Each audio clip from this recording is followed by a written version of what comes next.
বন্যা পরিস্থিতি নিয়ে আরো জানাতে কুমিল্লা ও নোয়াখালী থেকে যুক্ত হচ্ছেন সহকর্মীরা। শুরুতে যাব কুমিল্লাতে, সেখানে আছেন সহকর্মী তানভীর খন্দকার।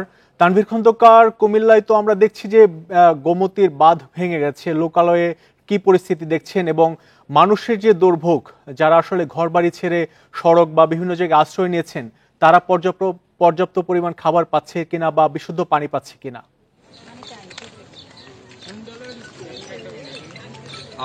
গতকাল রাত আনুমানিক 11:30 থেকে 12টার মধ্যেই কিন্তু এই বুড়িচং উপজেলার বুরবুরিয়া এলাকা দিয়ে গোমতী নদীতে ভাঙন হয়। সেই ভাঙনের যেই চিত্র সেটি আমরা কিছুক্ষণ আগেই দেখিয়েছি। সেখানে কিন্তু 300 ফুটের মতো বাঁধ ভেঙে গেছে, অর্থাৎ যেই প্রধান নদীর যে স্রোত সেখান থেকে পানি প্রবাহিত হয়ে কিন্তু এখন লোকালয়ে প্রবেশ করছে। আর আমরা দেখেছি যে সেখানে শুধু বাড়িঘর স্থাপনা যেগুলো আছে সেগুলো কিন্তু ক্ষতিগ্রস্ত হয়েছে। আর স্রোতের যে তীব্রতা, সেই তীব্রতার কারণে কিন্তু বাঁধের ভাঙনের যে পরিমাণ সেটি কিন্তু বাড়ছে, আর আরো বেশি বেশি এলাকা কিন্তু প্লাবিত হচ্ছে। তো সব মিলিয়ে বলা যায় যে এই নদীর তীরের যে চিত্র এখন কিন্তু একেবারেই শোচনীয় হয়ে উঠেছে। আমরা দেখেছি যে বিভিন্ন এলাকায় একতলা পরিমাণ সমান বাড়িঘরে কিন্তু পানি এই নিচে তলিয়ে গেছে। সাধারণ মানুষ গতকাল যে যেভাবে পেরেছে তারা কিন্তু কোনো রকমে এসে এই বাঁধের উপরে আশ্রয় নিয়েছে। আমি এখন সেই বুরবুরিয়া এলাকায় আছি। সেখানে কিন্তু আমরা এখন দেখতে পাচ্ছি যে গোমতীর যে বাঁধ, সেই বাঁধের উপরে স্থানীয় এলাকাবাসী এসে আশ্রয় নিয়েছে। তারা কিন্তু অস্থায়ীভাবে তিরপল দিয়ে তারা এখানে আশ্রয় নিয়েছে। তারা আমাদেরকে জানিয়েছে গতকাল রাতে যখন বাঁধ ভাঙে তখন কোনো রকমে তারা নিত্য প্রয়োজনীয় কিছু জিনিসপত্র নিয়ে এখানে আসতে পেরেছে, কিন্তু অনেকেই বলছে যারা শিশুদেরকে নিয়ে আসতে হয়েছে তারা কিন্তু বাসা থেকে জিনিসপত্র নিয়ে আসতে পারেনি।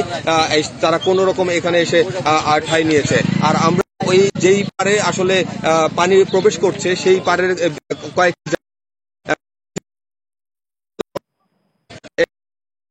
দেখেছি যে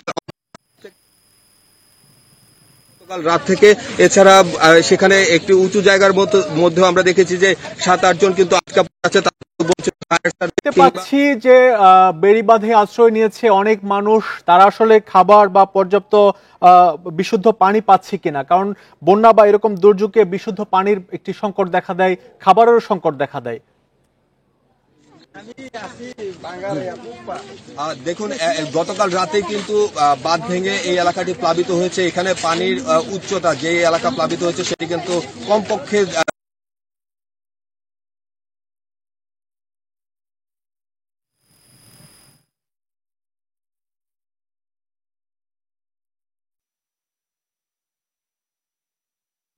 আমরা এবার নোয়াখালীর পরিস্থিতি জানবো। বন্যা পরিস্থিতি নিয়ে নোয়াখালী থেকে যুক্ত হচ্ছেন সহকর্মী আবু নাসের। আবু নাসের, নোয়াখালীতে কি পরিস্থিতি? বন্যা দুর্গত এলাকায় যারা আছেন তারা পর্যাপ্ত পরিমাণ ত্রাণ পাচ্ছেন কিনা বা তারা কোথায় আশ্রয় নিয়েছেন?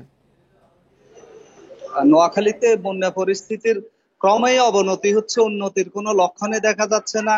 আমি এখন আছি জেলা শহরের একটি আশ্রয় কেন্দ্র, এম এ রশিদ উচ্চ বিদ্যালয় এটিকে বলা হয়। আসলে এখানে যেহেতু এই শহর যেহেতু কোনো উপকূলীয় এলাকা না, এখানে ওই অর্থে কোনো ঘূর্ণিঝড় আশ্রয় কেন্দ্র করা হয়নি। উদ্ভূত পরিস্থিতিতে এই আকস্মিক বন্যার কারণে প্রত্যেকটি শিক্ষা প্রতিষ্ঠানকে এবং উঁচু দালানগুলোকে আসলে আশ্রয় কেন্দ্র হিসেবে অস্থায়ী আশ্রয় কেন্দ্র ঘোষণা করা হয়েছে। আমি যদি একটু দেখাই যে প্রতিটি আশ্রয় কেন্দ্রে কিভাবে এই আমার রশিদ উচ্চ বিদ্যালয়ের এক একটি কক্ষে কি পরিমাণ নারী পুরুষ শিশু অবস্থান নিয়েছেন, গাদাগাদি করে তাদেরকে থাকতে হচ্ছে।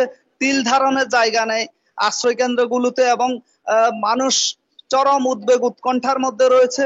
যত বেলা বাড়ছে ততই আশ্রিত মানুষের সংখ্যা বাড়ছে, কেননা পানির পরিমাণ, পানির উচ্চতা এতই বেড়ে যাচ্ছে যে ঘর বাড়িতে থাকার কোনো উপায় নেই। নিরুপায় হয়ে একের পর এক মানুষ স্রোতের মতো অস্থায়ী আশ্রয় কেন্দ্রগুলোতে ঠাঁই নিচ্ছেন।